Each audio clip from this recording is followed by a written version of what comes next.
بسم الله والصلاة والسلام على رسول الله. أسعد الله أوقاتكم بكل خير أحبابنا الكرام. في اليوم 20 من رمضان ندعو الله بهذا الدعاء المبارك ونقول فيه: اللهم اجعلني في شهر رمضان المبارك من المستغفرين، واجعلني فيه من عبادك الصالحين ومن أوليائك المقربين يا رب العالمين يا كريم. اللهم حبب إلي في رمضان الإحسان، وكرهني بالفسوق والعصيان، وحرم علي السخط والنيران بعونك يا رب العالمين.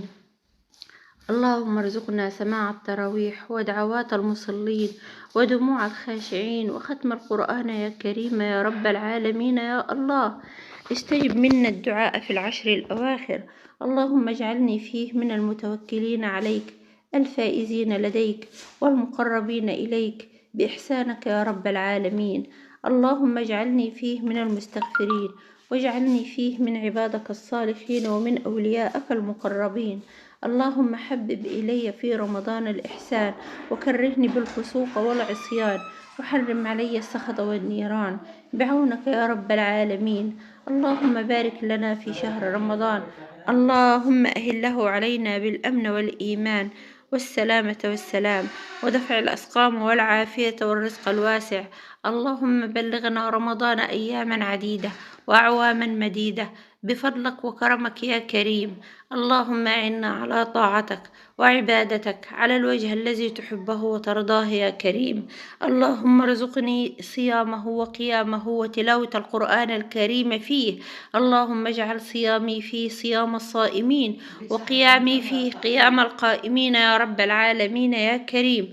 اللهم اجعل شهر رمضان الكريم شهر خير علينا أجمعين، واجعلنا فيه من عتقائك من النار، واجعلنا فيه من المغفور لهم يا رب العالمين.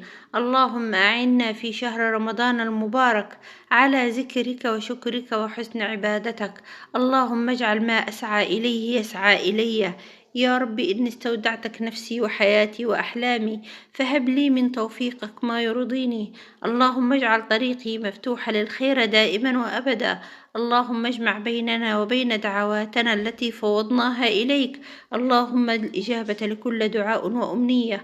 اللهم ألهمني في أمري الصواب، ويسر لي في كل مسألة جواب، ونجني من كل أنواع العذاب، وبيض وجهي يوم يشتد الحساب، وزين مجلسي بخير الأصحاب، واجعل دعائي دعاء مستجاب. اللهم رحمتك أرجو فلا تكلني إلى نفسي طرفة عين، وأصلح لي شأني كله لا إله إلا أنت. اللهم اعصمنا من المعاصي والآثام، واشغلنا بخير ما يرضيك عنا، واشغلنا بك عن همومنا يا مفرج كل كرب، ويا غافر كل ذنب يا رب العالمين. اللهم فرج الهم عن المهمومين، ونفس الكرب عن المكروبين، واقض الدين عن المدينين. اللهم عافني في جسدي وعافني في بصري، واجعله الوارث مني. لا إله إلا أنت الحليم الكريم. سبحان الله رب العرش العظيم، والحمد لله رب العالمين. اللهم عافنا في أبداننا، وعافنا في أسماعنا، وعافنا في أبصارنا.